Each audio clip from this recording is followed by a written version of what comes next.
দেশের মানুষ কথা বলতে পারছে, সেই জন্য মহান আল্লাহ তাআলার প্রতি শুকরিয়া আদায় করে সকলে বলি আলহামদুলিল্লাহ। আলহামদুলিল্লাহ। আজকে বলতে চাই যে আমাদের আসমান জমিনের মালিক কে? আমাদের হায়াত মৌতের মালিক কে? আমাদের বিজয়ের মালিক কে? আমাদের বেহেশতের মালিক কে? আমরা বেহেশত কার কাছে চাইব? কোন মানুষের কাছে চেয়ে কোনো লাভ আছে? কোন কারের কাছে চেয়ে কোনো লাভ আছে? সেই জন্যই বলতে চাই আমরা বিএনপি মনে করি বিএনপি ইসলামিক দল নয়, তবে বিএনপি ইসলামের প্রতি শ্রদ্ধাশীল। বিএনপি আলেম ওলামাদের প্রতি অত্যন্ত শ্রদ্ধাশীল।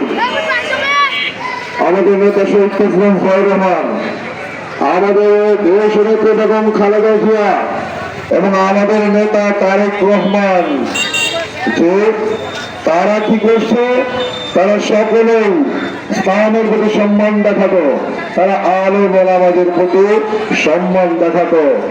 তো আজকে বলতে চাই যারা আমাদেরকে বলেন যে আমরা ইসলামের পক্ষের দল না, শুধু জামাতে ইসলাম আছে, আমাদের মধ্যে ইসলাম নাকি নাই।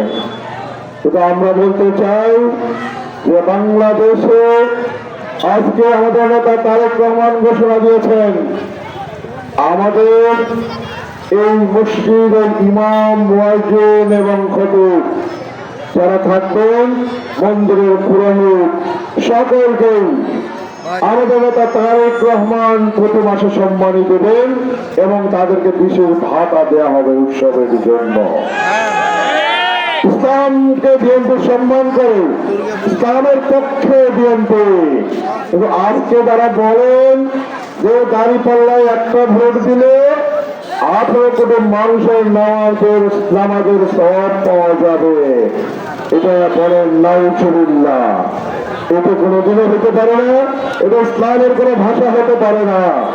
আজকে বলতে চাই যারা আমাদেরকে মনে করেন যে আমরা এই বাংলাদেশের জিয়াউর রহমান স্বাধীনতার যুদ্ধ করেছেন, স্বাধীনতার ঘোষণা দিয়ে যুদ্ধ করেছেন, স্বাধীন করে বাংলাদেশ জাতীয়তাবাদী দল প্রতিষ্ঠিত করেছেন। উনি হঠাৎ করে ভেসে আসেন নাই, উনি পাকিস্তান থেকে আসে দল তৈরি করেন নাই। আজকে স্বাধীনতার 55 বছর এই দেশে বিএনপি ক্ষমতায় এসছে, এখানে জিয়াউর রহমান এদেশের জন্য, এদেশের উন্নয়নের জন্য, এদেশের মাঠে মানুষের জন্য কাজ করেছেন। আমাদের নেত্রী বেগম খালেদা জিয়া এই বাংলাদেশের মাঠে এবং মানুষের জন্য কাজ করেছেন। সেই জন্যই বিএনপি বাংলাদেশের জনপ্রিয় দল। আজকে আমাদের নেতা তারেক রহমান রাজনীতিতে এসেছেন, বাবাকে হারিয়েছেন, মাকে হারিয়েছেন, তার ভাইকে হারিয়েছেন, বাড়ি হারিয়েছেন। তাহলে এই দেশে তিনি সম্পূর্ণরূপে এতিম। তিনি ঘোষণা দিয়েছেন আগামী দিনে বিএনপিকে ক্ষমতায় নিয়ে আসলে, ধানের শীষে ভোট দিয়ে বিএনপি ক্ষমতায় আসলে কি হবে, আমাদের প্রত্যেকটি পরিবারে ফ্যামিলি কার্ড দেওয়া হবে। এই ফ্যামিলি কার্ডের মাধ্যমে কি হবে, এই ফ্যামিলি কার্ডের মাধ্যমে প্রত্যেকটি পরিবার প্রতি মাসে 2500 করে টাকা পাবেন। আমাদের কৃষক ভাইদের জন্য কৃষি কার্ড দেওয়া হবে, সেই কৃষি কার্ডের মাধ্যমে আপনি বিনামূল্যে বীজ পাবেন, ভর্তুকিতে সার পাবেন এবং ভর্তুকির টাকা পাবেন। তাহলে কৃষকের উৎপাদিত কৃষি পণ্যে খরচ কম হবে, কৃষক লাভবান হবে। আর কি বলেছেন তারেক রহমান? বলেছেন যে যাদের 10,000 টাকা পর্যন্ত কৃষি ঋণ আছে তাদের সুদ আসলে সেই টাকা জনাব তারেক রহমান পরিশোধ করবেন, আপনাকে করতে হবে না। আপনাদের যারা বিভিন্ন এনজিও থেকে লোন নিয়েছেন, ক্ষুদ্র লোন নিয়েছেন যে সমস্ত রেজিস্টার্ড এনজিও থেকে, তারেক রহমান দায়িত্ব নিয়েছেন সেই ঋণ পরিশোধে। সেই জন্য আজকে বলতে চাই, বিএনপি এদেশের উন্নয়নের জন্য কাজ করেছে, এদেশের মানুষের জন্য কাজ করেছে। এই জন্য বিএনপি অনেকগুলো কর্মসূচি আপনাদের জন্য ঘোষণা করেছে। আমি বিএনপির সকল পর্যায়ের নেতৃবৃন্দকে, কর্মী ভাইদেরকে অনুরোধ করব, আগামী 12 তারিখে, এই 12 তারিখ পর্যন্ত আজকের মিছিলেই কিন্তু শেষ না। আমরা এখন থেকে মাঠে থাকবো।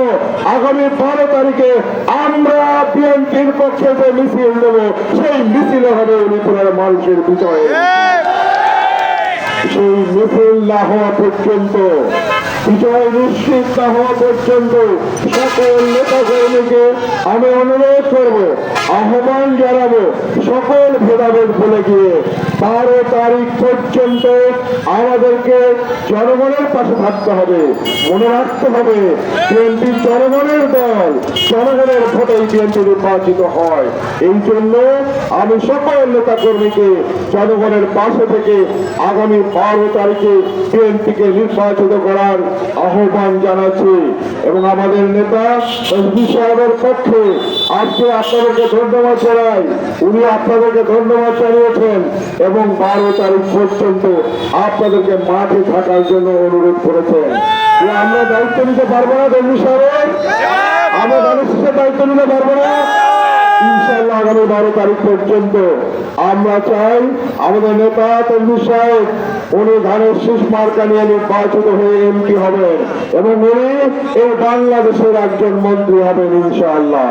সকলে ভালো থাকবেন, সুস্থ থাকবেন এবং আগামী 12 তারিখে আল্লাহ যেন আমাদের বিজয় নিশ্চিত করেন, আমাদেরকে এই উলিপুরের জন্য নেতৃত্ব